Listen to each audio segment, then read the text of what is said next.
Hello students, welcome to in my channel smart study. Students, आज हम directorate of education की तरफ से दी जाने वाली वर्कशीट नंबर 5 करेंगे, जो कि क्लास 8 की है और सब्जेक्ट है इंग्लिश। बेटा, ये वर्कशीट 5 अक्टूबर 2020 की है। तो आइए शुरू करते हैं आज की वर्कशीट शुरू करने से पहले बच्चे प्लीज़ मेरे चैनल को सब्सक्राइब कर दीजिए। तो आइए देखते हैं worksheet part 2 of lesson tsunami. आज हम पार्ट 2 करेंगे लेसन सुनामी का। Given below are some picture of safety drill conduct in school. Do you recall any training for your fire safety and earthquake safety held in your school? Write yes or no in the box below each picture. बेटा, आपके school में जब अभी तो आप school नहीं जा रहे कोरोना के लिए, बट पहले जब स्कूल जा रहे थे तो हमारे स्कूल में क्या होता है, बहुत सारी सेफ्टी ड्रिल्स करवाई जाती हैं। आपके स्कूल में भी करवाई जाती होंगी बच्चे। हम जब छोटे थे बहुत सारी सेफ्टी ड्रिल्स होती थी। तो जो सेफ्टी ड्रिल्स आपके स्कूल में होती है उस पर हम येस लिख देंगे और जो नहीं होती है उस पर आप नो लिख दीजिएगा। तो जैसे कि देखो, जब भी अर्थक्वेक आता है तो सबसे पहले क्या कहा जाता है कि सेफ जो खुला स्थान है एकदम वहाँ पे जाओ, तो ये क्या हो गया, येस। उसके अलावा अगर अर्थक्वेक आ रहा है, आप बाहर नहीं जा सकते हैं, सेफ जगह पे नहीं जा सकते, तो आपको क्या होगा, अपने जो बेंचेस हैं उनके नीचे आपको छुप जाना है। तो ये भी यस, ये भी हमारे स्कूल में जब हम छोटे थे तब होता था। उसके अलावा देखो, ये समझाया जाता था ऐसे कि ड्रॉप करो, कवर करो एंड होल्ड, और वहाँ पे रुक जाओ जब तक अर्थक्वेक है। तो ऐसी जगह आप सबसे फर्स्ट ऑप्शन तो यही है कि आप खुले जगह पे भागकर चले जाओ। अगर आप नहीं जा सकते तो अपने आप को ऐसी जगह कवर कर दो कि जिससे कि कोई भारी सामान आपके ऊपर, जिससे सर को पूरा कवर करो, हाथ रखो सर के ऊपर और अपने आप को किसी टेबल के नीचे रख चले जाओ, किसी के नीचे, जिससे कि सीधी चोट आपके सर पर ना लग सके। तो इसमें भी क्या हो जाएगा, यस। और इसके अलावा फायर की, जब भी कभी फायर लग जाती है तो जो ये फायर एग्जीक्यूटर होता है, इससे कैसे जो फायर को हम बुझा सकते हैं, तो इसमें भी यस, क्योंकि ये सब जब मैं स्कूल में थी तो हमें सेफ्टी ड्रिल्स करवाई गई थी। अब आपको देखिएगा कि कौन सी सेफ्टी ड्रिल करवाई गई है या नहीं करवाई गई। मोस्टली ये वाली जो फायर वाली है ये कम होती है, तो इसमें आप चाहें तो नो भी लिख सकते हैं, बट मुझे करवाई गई थी इसलिए मैं यस कर रही हूँ इसके अंदर। तो आइए देखते हैं आगे क्या दिया गया वर्कशीट में। Here is another story of Thailand. From Thailand, Tilly Smith, a British schoolgirl, was able to save many lives when the tsunami struck Phuket Beach in Thailand. Let's read how. तो अब हम जो पिछली worksheet tsunami में हमने पहले भी 2 worksheet देखी हैं, उनमें हमने देखा अलग अलग स्टोरीज देखी है। तो आज हम टिली स्मिथ की स्टोरी पढ़ेंगे, जिन्होंने क्या किया था, बहुत सारे जो थाईलैंड बीच पर जो लोग फंसे हुए थे उनको उन्होंने बचाया, बहुत सारी लोगों की लाइफ को सेव किया। टिली स्मिथ एक 10-year-old school girl, her 7-year-old sister, there parent Penney and Colin Smith were celebrating Christmas at a beach resort southern Thailand। अब देखो, Tilly Smith 10-year-old school girls थी, अपनी family, old sister, their parents Penney and Colin Smith के साथ में Christmas को celebrate करने के लिए साउथर्न थाईलैंड बीच पर रुके हुए थे।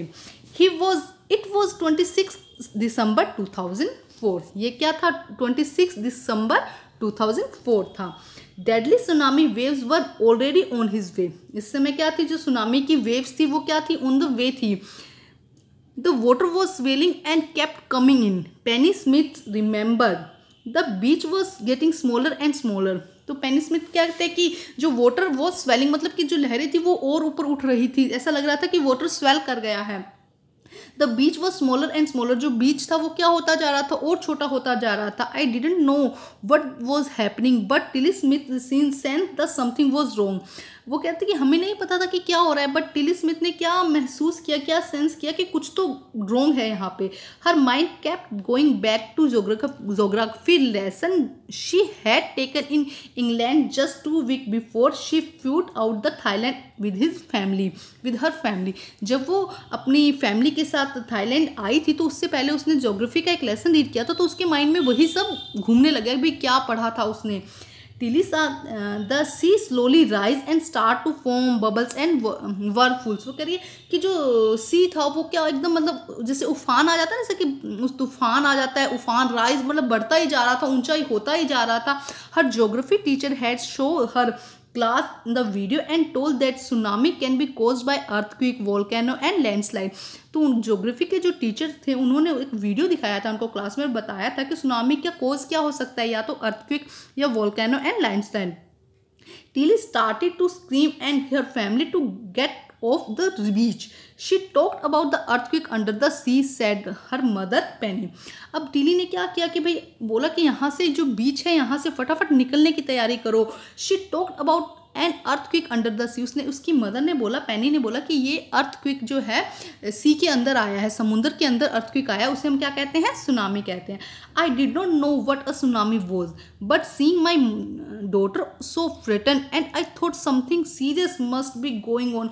मतलब वो इतनी टेंशन में थे, इतनी हड़बड़ाहट में थे कि उसने कहा कि भाई सब लोग बहुत डरे हुए थे और कुछ ना कुछ सीरियस यहाँ पर होने वाला था. Tilly parents took her and his sister away from the beach to the hotel.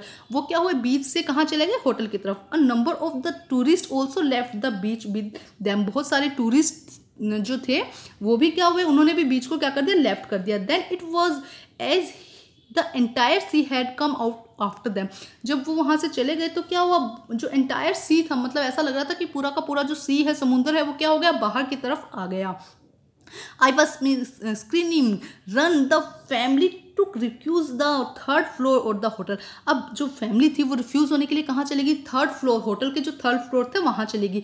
If they had stay on the beach they would not have been alive. अगर वो वहाँ पे रुक जाते, बीच पर रुक जाते, तो they would not have been alive. वो क्या नहीं रहते, जिंदा ना रह सकते.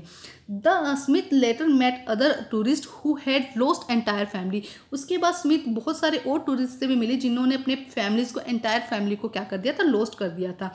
Thank to Tilly and her geography lesson they had been forwarded. मतलब वो क्या कह रहे हैं कि टिली के जो ज्योग्राफिकल टीचर्स थे उन्होंने उनको बताया था कि अगर ऐसी कभी सिचुएशन आती है तो क्या करना चाहिए. तो वो अपने उस ज्योग्राफी लेसन को क्या कर रही थी, थैंक्स कर रही थी. Tilly went back to her school in England and told her classmate her terrified tell.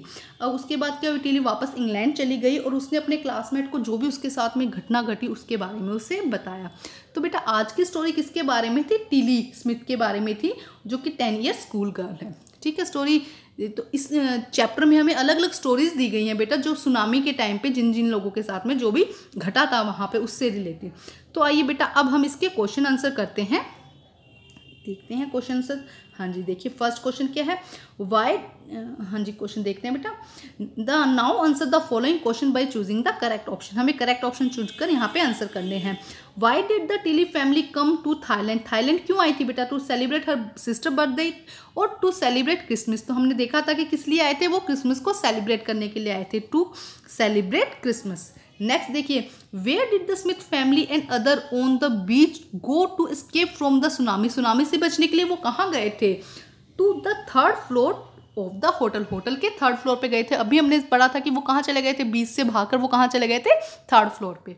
Next देखिए, Tilly saved many lives because she remember her geography lesson. Fill in the blank with the what she learned in her geography class. अब यहाँ पे Tilly ने बहुत सारे लोगों की जान बचाई, बहुत सारे लोगों को वो बचा पाई क्योंकि उसने ज्योग्राफी का लेसन उसको याद था या उसने रिमेंबर किया हुआ था उसको.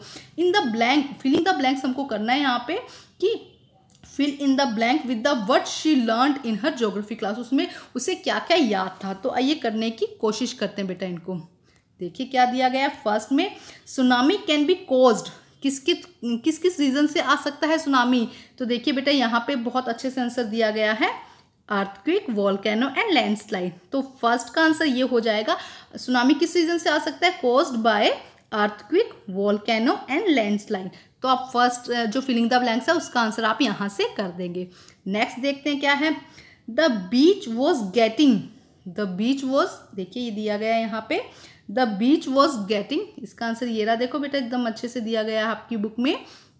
The beach was getting smaller and smaller. क्या हो जाएगा, जो बीच था वो क्या होता जा रहा था, और छोटा, मतलब पानी ऊपर आ रहा था तो बीच क्या लग रहा था, और छोटे से छोटा होता जा रहा था. तो सेकंड का आंसर आ जाएगा स्मॉलर एंड स्मॉलर.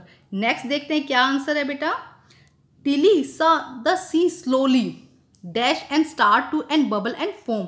तो देखो ये बेटा ये इसका आंसर आ जाएगा यहाँ से, slowly rise and start to foam and bubble and from form whirlpool. तो वर्बफुल, बबल एंड फोम, ये सब इसके आंसर हो जाएंगे बेटा. ठीक है एक बार दिखा देती हूँ, राइज, फोम, बबल एंड वर्कफुल। ये सब इसके आंसर होंगे। ये पूरी लाइन ही बेटा आपके उसकी फिलिंग द ब्लैंक्स है, तो यहाँ से पूरी लाइन भी लिख दीजिएगा और फिलिंग द ब्लैंक्स भी कर दीजिए उसका। तो बेटा आज की वर्कशीट कंप्लीट होती है। वर्कशीट कंप्लीट करके अपने टीचर से चेक कराइए और प्लीज़ मेरे चैनल को लाइक कीजिए, सब्सक्राइब कीजिए और शेयर कीजिए। Thank you students.